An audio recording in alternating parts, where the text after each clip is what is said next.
All right. Well, I'm ready to go if y'all ready to go. All right. Get excited about resumes. Get excited about resumes. Here we go.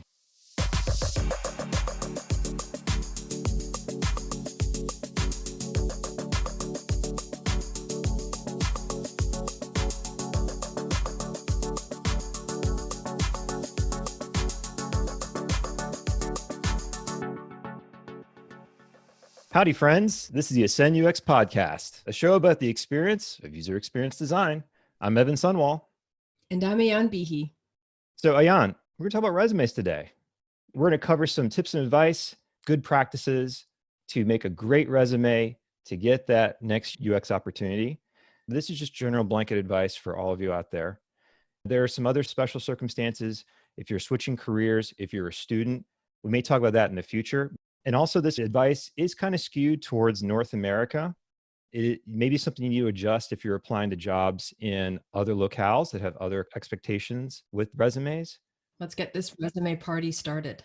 Do you know the history of the resume? No, I know absolutely nothing about the history of resumes. Well, before we get into that, let's break down the etymology of the word resume. It's French, and it means a summary, which kind of makes sense if you think of the intention and what we're making a resume for, right? We're summarizing who we are, what we've done, and when we've done it. But let's get back to the history. Apparently, it goes back to the one and only Leonardo da Vinci. Really? Yes. So apparently in 1482, Leonardo, as I like to call him, wrote a letter to the Duke of Milan in an attempt to gain his patronage and support. So he summarized everything he had done and handed it over to the Duke in hopes of being employed. Huh. So Evan, we've spoken about the root of the word of resume. We've spoken about the history of resume. What is the purpose of what we know today as a resume? The purpose of resume is to advance your application to the next step of a hiring process for as many job opportunities as possible by accurately communicating your educational and work experience. Okay. So for me to take everything I've done based on my education and also to complement that with my work experiences. That's right.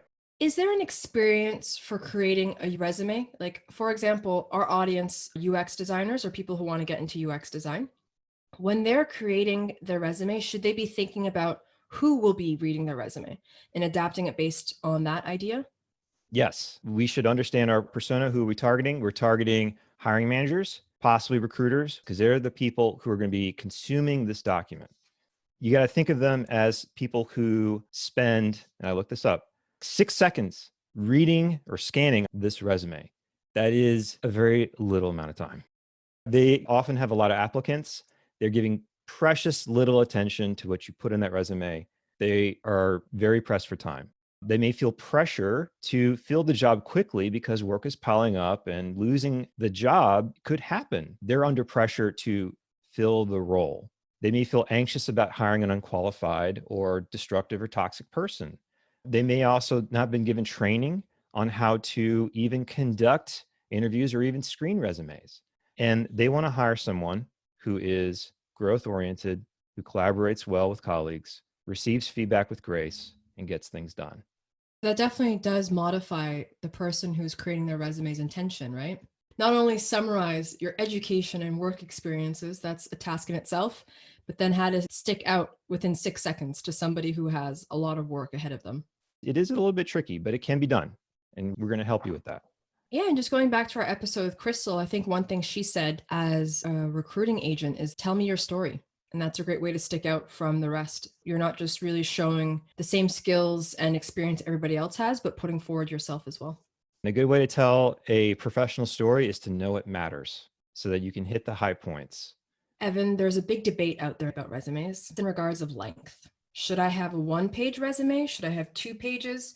Because again, you said summarize my educational and professional experiences. That could be a lot. Everyone gets basically 1 page. And the reason for that is imagine if you're a hiring manager and you have 150 applicants, all take 2 pages or even more to describe themselves. It is daunting. It is exhausting. The 1-page limit is a hard constraint. Make sure that you use those 6 seconds that you get on average to the best of your ability. Yeah, that's definitely a good point. And also to emphasize that this is not the end, this is just an introduction of who you are. And the goal by doing that right is to open up a dialogue with the future company that will hire you. When you're creating this one-page document, you can adjust the margins. You can use smaller font size. You probably don't want to go below 10. It does need to be readable at some level, but you may need to reduce it based on the length of your job history and the type of content you're putting on there. And this is going to put some pressure on you. You're going to have elements in your resume that you may want to keep, and you can't keep it. And that's kind of the point. Okay, so you spoke about it quickly there, Evan, in regards of font size and margins. How important is visual design when creating a resume? There is a little bit of importance, even for the researchers out there. A little bit of care in how you create this document is important because we're in the design realm. Don't overdo it. It's very easy to overdo this. Pick one font, maybe two if you want to be a little bit fancy, but stick with it. Serif or sans serif fonts doesn't really matter. It's a stylistic choice. Use a website font. Don't get cursive fonts. Don't get creative. Don't try to overdo it with typography. Avoid background fills. A standard white document is what you want to do. Fills can get affecting the contrast and the readability of text. Generally stick with near black text on a white background for maximum contrast. Print it out on your personal printer, black and white. How's it look? Is it readable? Is it washed out and hard to read? Make some adjustments. I know personally when I like to go through resumes, there's nothing like having the physical document in front of you to mark up. The reading experience is just a little bit different with a physical document. So I have printed them out in the past, and I can tell you some of them don't turn out very well. Some of them are illegible. It's the visual design that's getting in the way of the heart and soul of your summary. We live in such a digital first world today. It's to keep in mind that this document might take different forms than from what you sent it. But if I may play a little devil's advocate, we're talking about having only 6 seconds and you're competing against a huge stack of other resumes. Could visual design actually help you to stick out from the rest? It can. There's no arguing that a little bit of visual interest can be effective, but you want to make sure that it doesn't compete with your job history, the things you've accomplished, in your education. So if you do anything like that, try to keep it just in the header. Keep it very minimal. Resist the temptation to have it overgrow and start to compete with the content that you're trying to convey. So, how should I structure a resume? Okay. This is all general advice. There may be some specific guidelines we talk to for a career switcher or a student, but this is just kind of a general guideline for everyone. You're trying to retell this chronological story of your career. We're thinking of big chunks top down from the page, the header area, which is your name, location, phone, email, portfolio link, maybe a little bit of that visual brand treatment if that's something that you have available. Then underneath that, every paid job you've had since, I'm going to use air quotes, adulthood, and every job should have a job title, company, location, how long you worked that job with months, responsibilities, what was this job expected to do, and accomplishments. How well did you do it? Then university, college level education with the degree name, granting institution, the year you earned it, and the GPA if you've earned it within the last couple of years. And there you have it, the fundamentals of a strong resume. So, from what you've seen and what you've kind of taken away from those experiences, is there a certain way for people to write down their responsibilities from their past jobs or even their accomplishments? If there's one thing you take away from this, other than do it on one page, it is people often conflate what was I expected to do and how did I personally do it. So when you look at responsibilities, think of it as 2 to 3 sentences. Look at a job description. What is the job expected to do? Describe it rather concisely. You don't want it to take up too much space, but what was the job expected to do? If you're a student, think about the coursework you took, the projects you performed that speak to you demonstrating and learning those skills and abilities. The accomplishments are external validation of how well you did it. Awards, comments from your boss or manager, metrics, improvement, like 20% increased in conversion rate on this e-commerce shopping website. That's the stuff that really speaks to your ability to get things done. And many people have no accomplishments to speak of. They hope you just look at the logo of the company and say, look at that shiny tech company or that brand, look at it. Yeah, I did awesome stuff. What did you actually do? Well, I was responsible for doing usability testing. Well, how many did you do? How well did you do it? What did it accomplish? Many people, when they have a lack of accomplishments, they just load it up with what they were expected to do. From a candidate perspective, if you want to shine, if you want to stand out, like really stand out, think about what you accomplished and put it into the resume. Don't have just your general responsibilities. Your resume will look different and it will be more persuasive if you take that approach. And do you have an example of how many accomplishments that should be included or responsibilities that should be included? This could get a little tough if you have a long job history, because as you try to work within that one page constraint, you want to try to like have one accomplishment per job just to show that you did something meaningful, that you made it count when you were working that job. And maybe try to summarize the responsibilities a little more concisely, a little more to the point, to kind of work it in the one page space. Recent history, give yourself a little more space, hopefully 2, 3, 4, that really show how you're currently in the present day doing well. That makes it even more of a daunting task because it's hard sometimes to create the list of the responsibilities, especially when you're in the job and you kind of have your head in the task, and especially accomplishments. That's what I personally find difficult in resume building is you kind of have to hype yourself, but at the same time be a bit modest. So it's finding that little balance. There's always tomorrow. If it's something like, I don't know if I have any, well, tomorrow you can start paying attention, recognize when people give you external validation of how well you're doing, remember it, write it down, document it so that it makes this task just a little bit easier. And the more you breed that practice within you, you'll know, hey, so-and-so said I did an excellent job. Hey, that project is doing a lot better because I did X, Y, and Z. You'll start to recognize that and make a note to yourself, and it'll get a little bit easier over time. I like the positivity. So we talked about what we should include. Are there certain things that should not be included in a resume? All right, time to get controversial. Here we go. Objective statements. I don't find it personally persuasive because it's rather subjective. You can describe yourself however you like or what you want out of a career. I skip those. It doesn't really tell me anything very useful about how well you do the job. Hobbies, irrelevant. References, not terribly persuasive or indicative of how well you do the job because you just picked friends, colleagues to say they're really great. It's really actually time consuming to do from a hiring perspective to call people up and question them and ask them. And it's just hard to get a really accurate portrayal of a person's performance. So I don't actually use those either. And the big one, lists of skills and technologies. Because you could just put anything there. You could put a laundry list of Acture and Figma and Sketch, and that's cool. And maybe you can game an applicant tracking system by putting a bunch of buzzwords. Well, what did you do with these things? Where did you learn how to use this? That often fills up a lot of space, and that's what people do a lot of, is just like, I'm just going to make a giant list. What's a better approach is in your responsibilities, in your accomplishments, reference them there.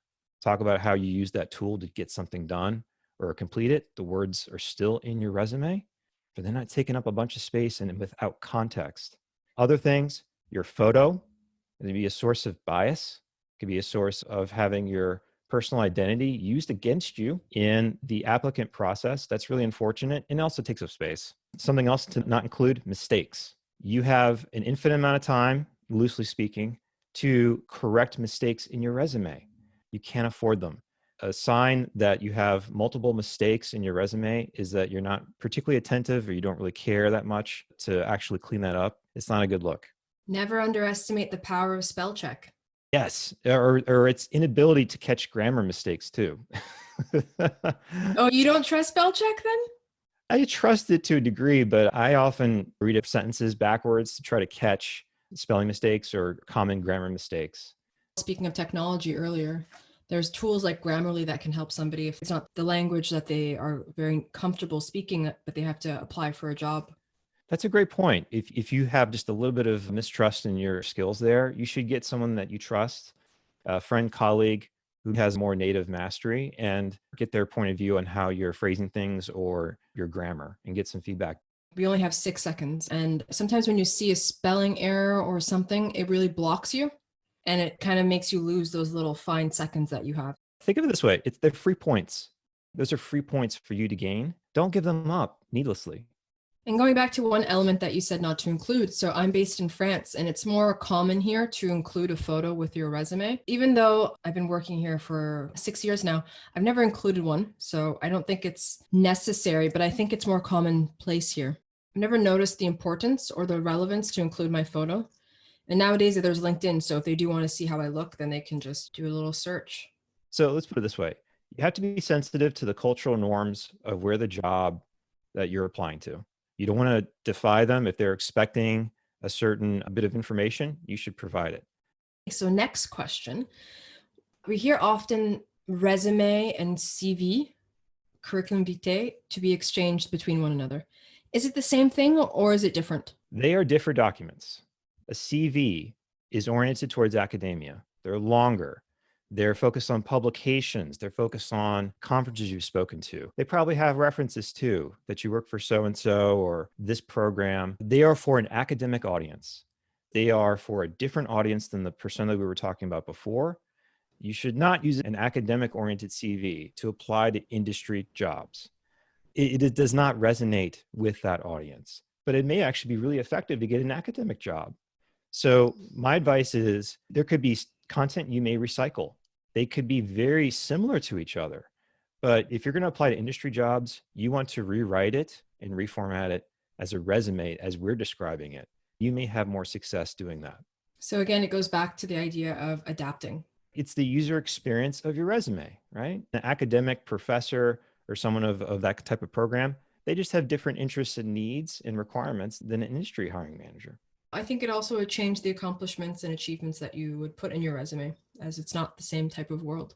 Exactly. If you apply to a job and they specifically call out, we are looking for a CV, send both. As long as they are matching in their content, they're not like wildly different, you could just send both.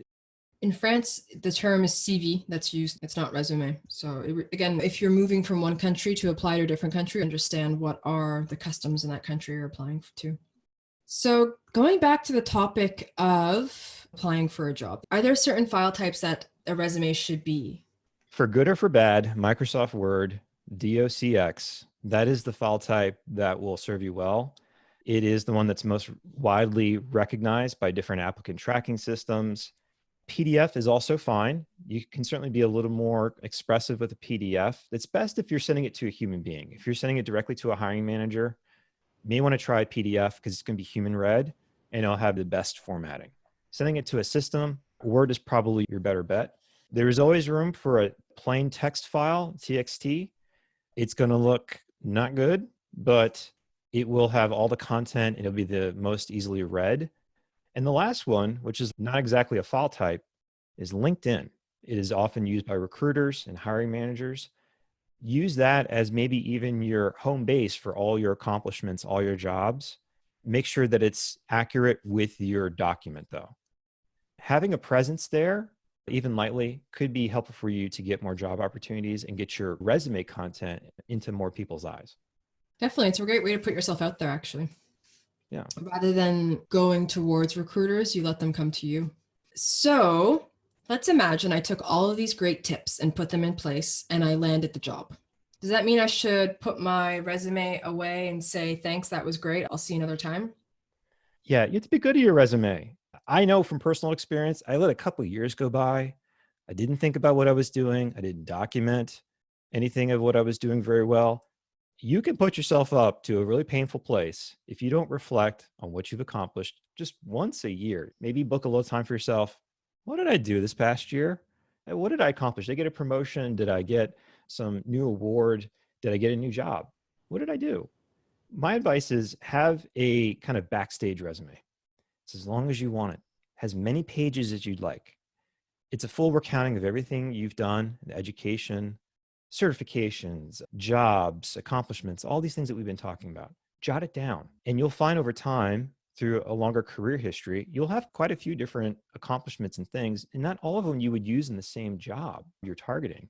This is a way that you can actually tailor the resume a little bit without having to rewrite it, is you editorialize, you judiciously pick accomplishments, not jobs. You have to have all the jobs, but the things you've accomplished, you could cherry pick them and pick the ones that best speak to the job you're applying to. And now you have a slightly different resume. You didn't rewrite it. You didn't like have a completely different version of it. But by doing that, you also can generate those tailored resumes that will help you get opportunities in the future. Yeah, I think that goes back to what you had said earlier about adapting. So by having that structure, you don't have to always start from zero. And you kind of just take and personalize it based on the opportunity you're applying to. Take heart in that. You're doing good by your future self. Don't they say that like luck is really just opportunity and preparation coming together? So work on the preparation front and you may get lucky. So I have one more question, Evan, before we bid farewell. For me, resumes are very intimate. As we said earlier, it's a summary of my work experiences, my educational experiences, with also the intimate goal of obtaining a job and hopefully an ideal job that I'm looking for. Lately, I've been looking at people's portfolios just because I'm participating in a mentorship program. And I saw that some people posted their full resume on their website. What do you think about that? Should we only use our resume when it's serving us a purpose, so direct contact? Or can it be used as kind of like a reference point? So if somebody's on my website, I can have my resume there and they can just review it. Well, let's think back to the goal of the resume. The goal of the resume is to communicate that professional and educational knowledge and experience, but it's also to get opportunities. So sure, why not? Absolutely. Because then you know what? You may luck into an opportunity by having it there. Now, just remember, keep it up to date. You don't want to have a wildly different document from your LinkedIn, from your professional website. So there is some energy there you have to kind of expend to make sure everything is in harmony. But if you're willing to do that, I think it's a great idea. Interesting. I always just thought, I'm always afraid that maybe somebody will steal elements from my resume or just because I'd rather send it at a point of need rather than just putting it out there. But it makes sense as well. If somebody's on your website looking at your work, why not take advantage of that attention that they're currently giving you and direct them to also view your resume? Having choices is great. Having opportunities is great. And the more you can get this summarized document out into the world, the more chances you'll get. And also another advantage of being on the web, you don't have this one page limitation really either. It's easier to consume. One thing I did though on my website is like a summary page of who I am. And at the bottom, I gave a quick summary of the summary of my resume. Oh, nice. So without having to give everything. And then I just included logos of the clients that I worked with. You don't want to put everything out there because you also want to pique interest that the person wants to contact you and continue the conversation from what you put down on paper. If you just remember the people that you are sending this documentation to have just a very, very finite, short amount of time and attention, and you want to maximize it to the best of your ability. If people internalize that, they're going to do a lot better and they're going to get more opportunity. So conserve that energy and make it count to the core point that I am a collaborative person. I get things done. I'm accepting of feedback and I have a growth mindset. I want to learn and keep growing. And you will find those opportunities. They will come. Well, thank you, Evan, for sharing your experiences as a hiring manager. I hope it helps our listeners towards refreshing their resume or just bringing their resume to be its best. Yeah, thanks. It's been fun. Well, that's going to do it for this episode of the Ascend UX podcast. We'd love your questions and feedbacks. Send it to ascendux@pros.com. Also rate, follow, subscribe, or leave comments on Apple Podcasts, Spotify, or whichever service you're using to listen to us. We definitely appreciate it. Thank you, guys. And until next time.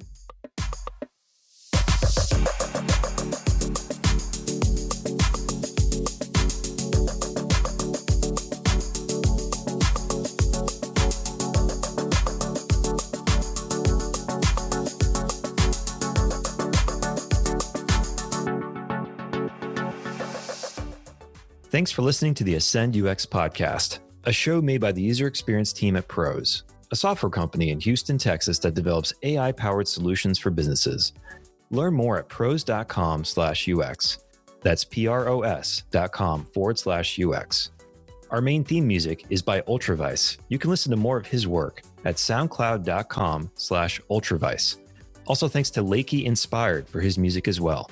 You can listen to more of his work at soundcloud.com/LakeyInspired. And special thanks to our editor and producer, Brandon Robinson. Stay gritty, friends.